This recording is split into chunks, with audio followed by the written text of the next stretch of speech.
Gravação. Senhores, reiniciamos nesse momento a sessão que estava prevista para o dia 16 de setembro de 2020, sessão da tarde. Tendo em vista que já vimos todo o processo da pauta e que é dado poderes ao presidente da turma antecipar o julgamento de processos das pautas das sessões desta semana, e esses processos não há pedido de sustentação oral, eu vou agora antecipar o julgamento do processo do item 120 da pauta dessa semana. É o processo 129, desculpe, por favor. É o 129 da pauta dessa semana, é o processo de número 10.120.726.798/2014-56, que é o restaurante Nozac Limitada EPP. A relatora desse processo é a doutora Gisele Barbosa, a quem eu já passo a palavra para fazer a apresentação do processo. Obrigada, presidente. Em linhas gerais, esse é em deferimento dos termos de opção, tá? Por ausência de regularização tempestiva das pendências, essa é a temática geral. Então, na verdade, o contribuinte ele teve vários pedidos de opção pelo regime do simples indeferido, referente aos anos calendário de 2009 a 2012, com fundamento no artigo 17, 5º da Lei Complementar 123, em razão dessa, possui débitos com exigibilidade não suspensa junto à Receita Federal, débitos inscritos em dívida ativa e sem exigibilidade suspensa junto à União, pendências cadastrais e fiscais com o Estado de Goiás e com a Prefeitura do município de Goiânia. Ao ver lançadas as obrigações previdenciárias, e aqui também o contribuinte, a gente vê nitidamente, eu vou evoluir também depois para o voto, que ele não só apresenta os termos para opção ao Simples Nacional, como ele sai impugnando todos esses autos de infração de obrigações previdenciárias, dentre outros, tá? Então, assim, no fundo, ele tenta trazer um pouco dessa questão dos processos previdenciários, que ele não tinha ciência, enfim, e aí a DRJ, nesse aspecto, faz um trabalho ótimo, porque ela colaciona os autos, todas as telas, e nesse aqui eu me confundi com aquele primeiro, ela mostra que realmente o contribuinte, ele tinha não só a ciência de todos os débitos, como também ele foi facultado no período ter regularizado as pendências, tá? O que não foi feito e, portanto, as opções foram legitimamente indeferidas. Tá? Em resumo, é isso, presidente. A DRJ foi nessa linha, né? Ela julgou improcedente a manifestação de inconformidade. Ela trata da questão da comunicação por meio eletrônico como condição para a opção pelo Simples Nacional, então que não caberia o contribuinte trazer essa alegação, porque no fundo ele fez a opção e automaticamente ele está condicionado à comunicação por meio eletrônico e deve acompanhá-la, e foi devidamente intimado, enfim. Então, cientificada da decisão, a recorrente, ela interpôs recurso voluntário, e reiterando os pontos, né, esses, em especial, que a denegação dos pedidos de adesão do regime simplificado, nos exercícios de 2010 a 12, somente ocorreu em 27 de 1 de 2014, depois da lavratura dos autos de infração dos processos. Então, ela meio que quer condicionar, vincular os processos, né, a lavratura dos autos com o indeferimento, mas são situações, ao meu ver, autônomas, né, de alguma maneira. Ela não pode condicionar, são prazos distintos, situações distintas, enfim. Eu vou passar ao voto, tudo bem? Ok, pode prosseguir, doutora Gisele. Então, vamos lá, só um minutinho, que eu fui passar aqui. Então, o recurso é tempestivo, cumpre os demais requisitos, dele toma conhecimento e passa a apreciar. Então, inicialmente, cumpre consignar que o presente voto se restringe ao exame das alegações da empresa relacionadas ao seu inconformismo pelo indeferimento de seus pedidos de opção pelo regime do Simples Nacional nesses exercícios, tá? Porque ela vem trazer essa confusão argumentativa com esses autos de infração, e não, o meu objeto é exclusivamente esse. A hora recorrente sustenta que, depois de sua exclusão do regime do Simples Nacional, a partir de 1/9, ato declaratório executivo também todo adecado, apresentou diversos pedidos de adesão. Então, ela teve um ato declaratório prévio de exclusão e aí ela foi apresentando, tá? nesses períodos. E mesmo sem qualquer decisão contrária a tais requerimentos, a empresa sofreu lançamento tributário, isso ela que está alegando, né, relacionado a contribuições previdenciárias, das quais estaria dispensado se seus pedidos tivessem sido tempestivamente analisados e aceitos. Entretanto, a análise do mérito e a denegação dos pedidos somente ocorreu em 27 de 1 de 2014, depois da lavratura deste auto de infração previdenciária, fato que gera insegurança jurídica, pois muito antes dessa data a empresa já havia regularizado a sua situação, sem haver recebido até então qualquer comunicação. Bom, por sua vez, o voto condutor da decisão de piso cuidou de analisar minuciosamente as razões que levaram ao indeferimento de cada um dos pedidos, inclusive colacionou as telas do sistema do Simples. Aí eu pus só alguns trechos para mostrar para os senhores que ele foi, então, sobre diversos pedidos, ao contrário do que alega impugnante, tais requerimentos foram, sim, apreciados tempestivamente, conforme se demonstra a tela abaixo, extraída do próprio sistema, né, do Simples Nacional. Exatamente com o fim de esclarecer os motivos do indeferimento de tais pedidos, ele passa a analisar um a um. Então, quanto ao pedido do exercício de 2009, seu indeferimento se deu por possuir débitos, e aí ele traz, né, débito previdenciário, vocês conseguem ver as telas. Quanto ao pedido de 2010, idem.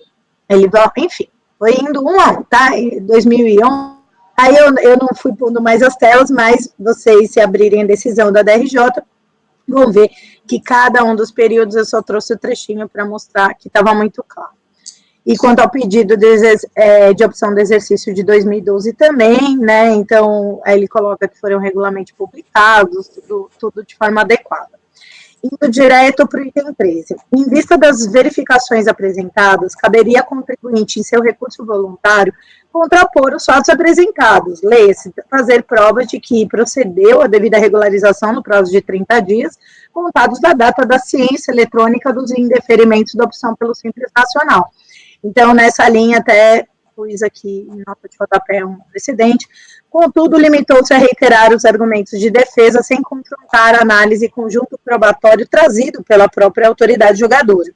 Ademais, é certo que nos termos do artigo 17, né, não podem, enfim, recolher tributos na forma do Simples quando você tem esses débitos. Cara crachá da lei. No caso, ficou claro que haviam débitos em abertos e a hora recorrente não trouxe provas. Diante do exposto, voto no sentido de conhecer e, no mérito, negar provimento. Como voto, presidente? Perfeito, doutora Gisele. Inclusive, ficou muito bom, né, esse voto aqui da DRJ, que está bem detalhado, ajudou bastante, né? Eu acho que está bem claro, né, que seu voto também é bem objetivo, bem esclarecedor. Alguém quer fazer algum comentário? Quando a DRJ, presidente, arrasa, eu prestigio, presidente. Não leve a mal quando eu critico, porque quando ela manda bem, eu faço questão de pôr no meu voto, viu, presidente? Agradeço. Não fica chateado. Tá joia, tá joia. Vamos ao voto. Doutor Neudson. Tá mudo, por favor. Desculpe, acompanho a relatora. Doutor Alain. Acompanho, presidente, a relatora. Doutor Alexandre. Acompanho a relatora, presidente. Doutor Alexandre, doutor Efigênio. Com a relatora, presidente. Doutor Jefferson. Acompanho a relatora, presidente. Doutor André. Acompanho a relatora, presidente. Eu também acompanho a relatora, foi o item 129, com a qual dos membros colegiados, por unanimidade de votos, e negar provimento a recurso voluntário. Processo julgado na sessão 16 de setembro de 2020. O doutor Jefferson pediu para a gente um processo que a gente pode apreciar agora, que é o processo de número 120 dos senhores. É o item 120 da pauta do dia 18 de setembro pela manhã, é o processo 10.384.724.630/2017-42. O recorrente é Tecnor Telhas Cerâmicas do Nordeste Limitada. O relator, doutor Jefferson Teodorovics, a quem eu passo a palavra, tá ok? Bom, presidente, isso no relatório, né, a Tecnor Telhas Cerâmicas Nordeste, trata-se de um recurso de uma exclusão, né, do Simples Nacional, né, E a exclusão do simples foi motivada pela existência de débitos tributários, né? Só que esses débitos tributários eles foram discutidos, eles foram questionados na esfera judicial junto à vara do trabalho, né? E aí o acordo relativo à inconformidade sobre a exclusão manteve, né, a exclusão do Simples Nacional, mas no âmbito judicial houve decisão favorável à recorrente, anulando, né, os débitos em face da anulação dos atos administrativos que resultaram, né, na exclusão do simples, na constituição do débito tributário, né. E aí eu verifiquei que, embora, né, não se tratem de casos iguais, né, não se aplicando, portanto, summa carf, né, me parece que a decisão judicial ela acaba influenciando diretamente, né, no resultado do processo administrativo, né. E, além disso, eu acompanhei também, na esfera do processo judicial trabalhista, que já há, recente, na verdade, acórdão, né, em esfera recursal, favorável também à pretensão da recorrente, né, reconhecendo aí o cancelamento dos débitos tributários, né, e, portanto, como não houve trânsito julgado ainda, né, por ser muito recente a decisão, né, o meu voto, né, no caso, seria a conversão em diligência reconhecendo, né, a suspensão dos efeitos, né, do recurso voluntário, né, converter em diligência para retornar os autos e intimando as partes para confirmação, né, do trâmite do processo, ou até mesmo do trânsito em julgado, né, porque trânsito em julgado afeta diretamente esse processo. Bom, deixa eu entender. Então, ele foi excluído do Simples em função de existência de débitos, né? E esses débitos você está discutindo na justiça, é isso? Sim. Doutor Jefferson, só seu voto rapidinho, mesmo que você não queira ler todo, mas os pontos principais para os conselheiros acompanharem, tá certo? Ok. Os pontos principais, o fundamento da exclusão, na verdade, aliás, do questionamento da exclusão é que o recorrente, ele se defendeu, na época, né, tomando como referência a portaria número 148/96, né, que não exigia alguns documentos adicionais, né. Nesse meio tempo, né, quando foi apreciado, já estava em vigor a portaria número 854 de 2015. Né. E aí, na época, a autoridade não reconheceu a defesa administrativa por parte do contribuinte, né. E nesse caso aí, houve a constituição do crédito tributário, né. E aí houve o ajuizamento da reclamatória na esfera trabalhista, né, no qual houve decisão judicial favorável ao contribuinte, né, reconhecendo essa situação. E aí, essa decisão ela foi posterior, né, à própria discussão na esfera, ao próprio julgamento da manifestação de inconformidade, né, que nós estamos julgando. E nesse meu tempo também houve decisão em segunda instância, na esfera judicial, favorável ao contribuinte. Na verdade, não se tratam dos mesmos objetos, mas são afetos, né?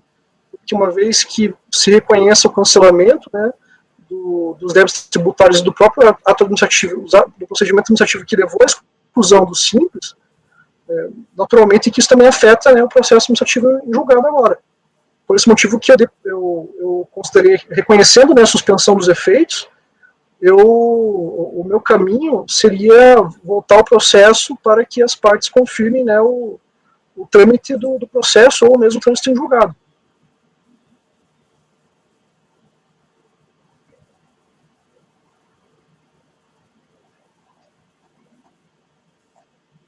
Então, Ficoso concluiu aí? Sim.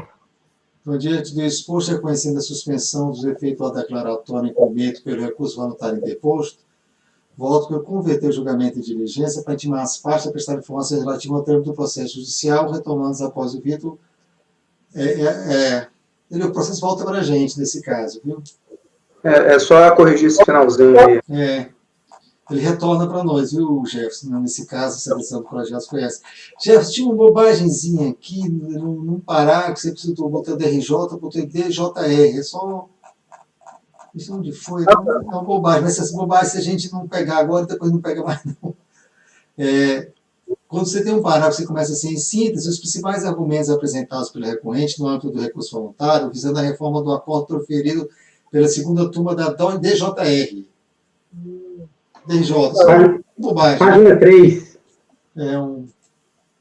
É uma bobagem, sim.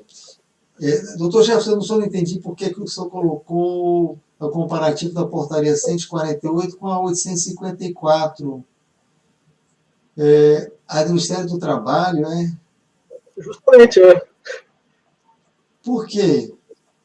Porque é justamente essa questão que está sendo discutida, que levou à exclusão, né, do Simples, no caso. Porque o que acontece? Houve a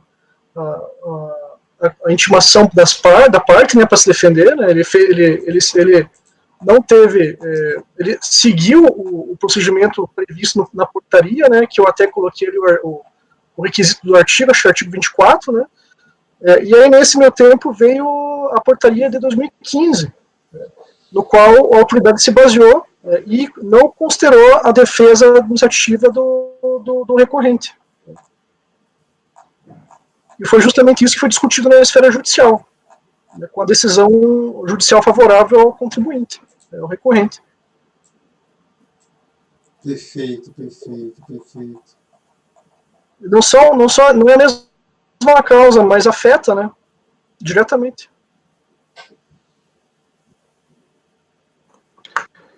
Presidente, 2 pontos que eu queria... Pois não, doutor André, a palavra está com o senhor. Com relação à parte do dispositivo dele que fala que reconhece a suspensão dos efeitos, eu acho que, não sei se seria o caso de reconhecer, porque a instauração do processo administrativo ele já suspende os efeitos da exclusão. E o outro ponto é com relação à questão de converter em diligência, né? Se o resultado desse processo depende do trânsito em julgado, do processo judicial, se não seria o caso de sobrestar, porque o processo vai voltar aqui, pode ser que o processo ainda não tenha transitado em julgado e vai ficar na mesma situação. Eu estou disposto a modificar meu voto para sobrestamento, se for o entendimento aí do colegiado. Também passou pela minha cabeça. Perfeito. Queria sobrestar até o trânsito julgado. Porque, na realidade, enquanto não... Eu acho que seria desculpa eu até interromper, presidente, talvez o mais adequado, né, gente? Até na linha dos que a gente vem adotando, né? Seria um pouco incoerente, por exemplo, da minha parte, não sugerir isso também. O ideal é que realmente baixe em diligência e fique sobrestado na DRF, que faz o acompanhamento das ações judiciais. É o que é o certo, ao meu ver. Então, só para esclarecer, eu colocaria daí em diligência sobrestando o seu processo? Se existe uma prejudicialidade realmente externa em relação a esse processo, como você relatou, a solução seria o sobrestamento. Mas o sobrestamento aonde? No CARF? Não, esse sobrestamento, o ideal é que ele seja feito numa equipe que acompanha as ações judiciais, e aonde existe essa equipe é na DRF de origem. Né? Tem um setor lá que vai acompanhar essa ação judicial, aí quando essa ação judicial ela transitar em julgado, ela dispara os processos que estão pendurados nela, aí abre, aí alguém olha, o servidor olha esse processo e fala, esse aqui parou lá no CARF, devolve para o CARF. E é também uma resolução, viu? Não sei se você colocou no macro do decisões. Já está a resolução. Perfeito, está correto já. É uma resolução de diligência mesmo, só que é sobrestamento, pedido de sobrestamento na DRF.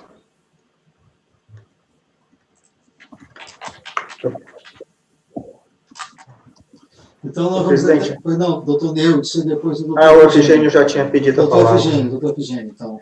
Tá, presidente, e até coloco essa questão do colegiado, porque até em função do processo meio que aquele da ação rescisória, eu fico imaginando o seguinte, vamos supor, o contribuinte, ele teve, nesse caso, teve déficit de dívida ativa. Aí ele tem lá, vamos supor, várias execuções fiscais e apresenta embargos. E aí esses embargos está correndo então na relatória de débito. Aí eu pergunto, a gente vai julgar o processo do Simples. E aí nós vamos ficar com esse processo do Simples sobrestado, aguardando todas as execuções? Essa é uma questão que eu coloco. Por quê? Porque eu quero que o colegiado, a gente definir um rumo, porque da forma como eu encaminhei o meu voto hoje, a gente tem muita relação, porque o plano de fundo é o mesmo, né? Aquele da ação rescisória. A pergunta é boa, é bem pertinente. Exatamente, porque quando eu tenho um mandado de segurança, eu tenho uma ação com efeito suspensivo, não tem a mínima dúvida. Ajuizou o mandado de segurança, concedeu a sentença liminar, eu não tenho a mínima dúvida.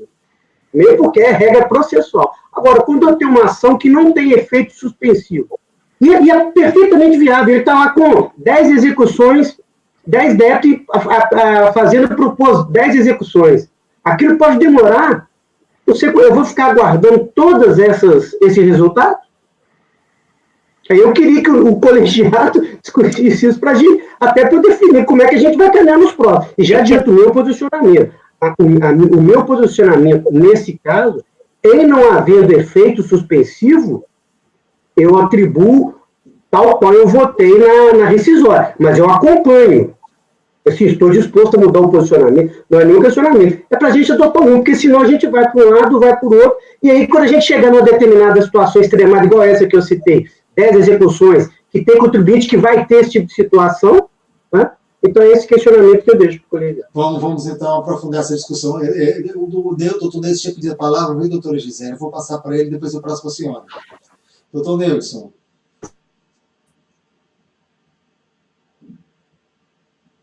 Congelou, foi?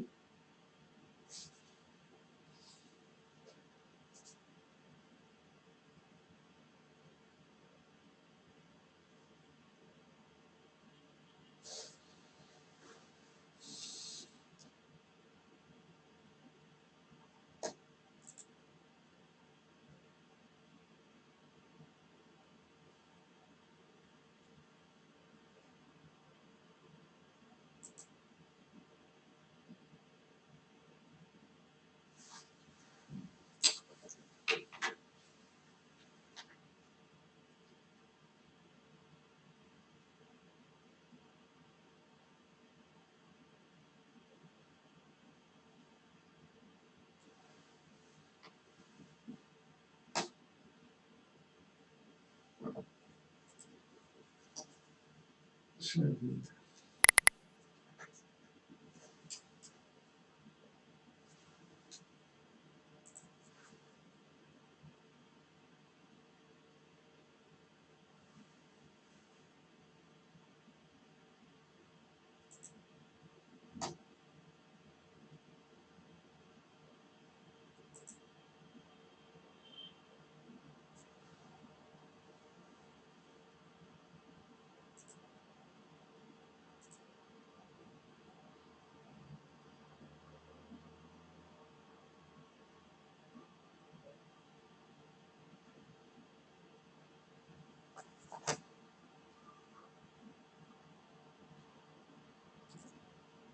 Senhores, estão me ouvindo?